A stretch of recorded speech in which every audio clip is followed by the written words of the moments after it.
Hello, আসসালামু আলাইকুম। আমি জান্নাত প্রামাণিক, আপনাদের সবাইকে স্বাগতম আমার ব্র্যান্ড নিউ ভিডিওতে। আজকের ভিডিওটি হচ্ছে কোলাজেন সিরামের আপডেট ভিডিও। মানে হচ্ছে গত পর্বে আমি প্রোডাক্ট ইউজ করা শুরু করেছিলাম, মানে হচ্ছে এই কোলাজেনের যে স্নেইল সিরামটা আছে, এই সিরামটা আমি ব্যবহার শুরু করেছিলাম এবং বলেছিলাম যে ব্যবহার করে আমি জানাবো যে আসলে সিরামটা কেমন। তো গত কয়েকদিন ধরে এটা নিয়ে অনেক প্রশ্ন হচ্ছে যে আপু এটার রেজাল্টটা কি। তো 1 মাস হয়ে গেছে, আর 1 মাসে আমি মাত্র এইটুকু শেষ করতে পেরেছি, এর বেশি আসলে শেষ করতে পারিনি। এর কারণও বলছি এবং এটার উপকার বা অপকার বিস্তারিত বলছি। প্রথমত, আমি এই 1 মাস ব্যবহারের পর এই পর্যন্ত আমি এটার অপকার বলতে মানে ক্ষতিকারক কোনো কিছু পাইনি। আর উপকার বলতে আমি যে হোয়াইট রাইস ব্যবহার করেছি ওটা যতটা সফট, এটা তার থেকে অনেক বেশি সফট। এবং কজিক সিরাম যেটা ব্যবহার করেছি সেটা অনেকটা কি বলে যে রুক্ষ, ওটা কোনোভাবেই সফট না, রুক্ষ। যাদের ব্রণ আছে আমার মনে হয় যে যদি তারা ইউজ করে তাহলে এটা স্কিনের অনেকটা উপকার করবে, কারণ ব্রণে অয়েলটা খুবই বাজে ইফেক্ট করে।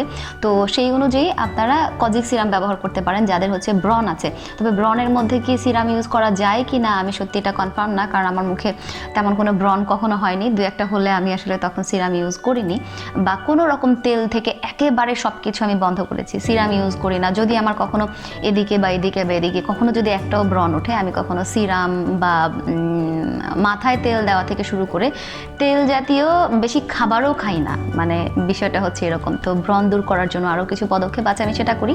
কিন্তু আমার কাছে মনে হয় যে যেহেতু ওইটা অয়েলি না, তেমন বেশি সফট না, তো ব্রণ স্কিনে হয়তো ইউজ করা যেতে পারে। আমি কনফার্ম না। আপনারা সিরাম ওইটা একটু কেমন যেন আই ডোন্ট নো, আমি সিরিয়াসলি বলছি, আমি এটার ব্যাপারে কনফার্ম না যে ব্রণের ব্যাপারে ইউজ করা যায় কিনা। অনেকেই বলেন যে কজিক সিরাম ইউজ করলে ব্রণ কমে, তো হতে পারে, কারণ ওইটা অনেকটা রুক্ষ। এক কথায় ওটার মধ্যে একেবারেই অয়েলি কিছু নেই, তো ওইটা ব্রণের জন্য ইউজ করা যেতে পারে। তবে এই সিরাম বা হোয়াইট সিরাম দুটোর যদি তফাৎ বলি, দুটো সিরাম খুব ভালো। হোয়াইট রাইস সিরামে অনেকে বলে ফর্সা হয়, আমি ফর্সা হওয়ার মতো কিছু পাইনি, তবে স্কিনটাকে অনেকটা সফট করে, ক্লিন করে, গ্লোয়িং করে, কিন্তু সেটার মাত্রাটা খুব কম।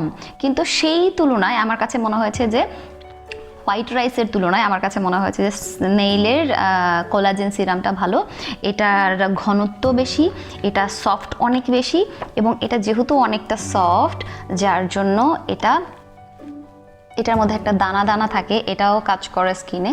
এবং এটা যেহেতু অনেকটা সফট, সেক্ষেত্রে যেটা হয় এটার স্কিনটা অনেকটা সফট করে ফেলে। যে ময়লাগুলো থাকে স্কিনে, ধুলাবালু যাই কিছু, সব কিছু নরম করে ফেলে। এবং এটাকে পরবর্তীতে ওয়াশ করলে, সারা রাত থাকলে এটা স্কিনটা অনেক সফট হয়ে যায়, এবং সকালে এটা ওয়াশ করলে স্কিনটা অনেকটা ক্লিন হয়ে যায়। এবং সেই সাথে হচ্ছে আপনার স্কিনটা সফট রাখে এবং গ্লেসি একটা ভাব নিয়ে আসে, মানে গ্লোয়িং করবার জন্য, স্কিনটাকে ফ্রেশ করবার জন্য এটা খুব ভালো কাজ করে। তবে ফর্সা হওয়ার ব্যাপারটা আমি বলবো না, কারণ এখানে ফর্সা হওয়ার আসলে কি আছে আমার কাছে মনে হয় না। যেমন আমি ইউজ করেছি 1 মাস, আমার কাছে মনে হয় না যে আমি এটা ইউজ করে ফর্সা হয়েছি।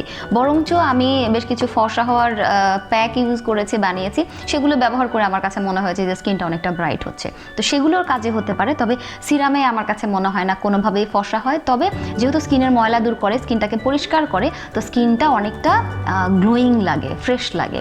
তো সেই জন্য আপনাকে ন্যাচারালি অনেকটা ব্রাইট লাগে, বাট নট যে হোয়াইট। সো আপনারা কোলাজেন সিরামটা ইউজ করতে পারেন। কম দামি যতগুলো সিরাম আছে মোটামুটি রেঞ্জের মধ্যে, হোয়াইট রাইস, কোলাজেন বা হচ্ছে কজিক সিরাম, তার মধ্যে হচ্ছে স্নেইলের এই কোলাজেন সিরামটা খুব ভালো।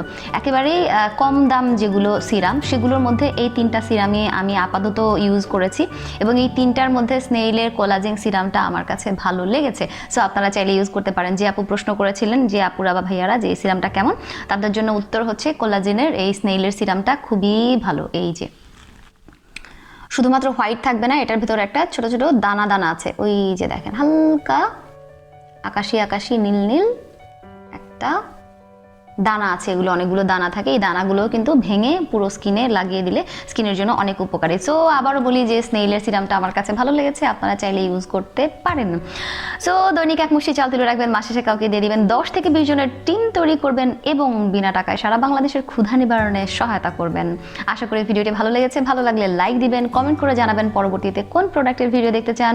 সাবস্ক্রাইব যারা করেছেন তাদেরকে অসংখ্য ধন্যবাদ, যারা সাবস্ক্রাইব করেননি অবশ্যই সাবস্ক্রাইব করবেন, এবং বেল বাটনটি ক্লিক করে অল নোটিফিকেশন ক্লিক করে রাখবেন পরের ভিডিওটি সবার আগে দেখবার জন্য। ভালো থাকুন, সুস্থ থাকুন, সবার জন্য অনেক অনেক দোয়া এবং শুভকামনা। আল্লাহ হাফেজ, আসসালামু আলাইকুম।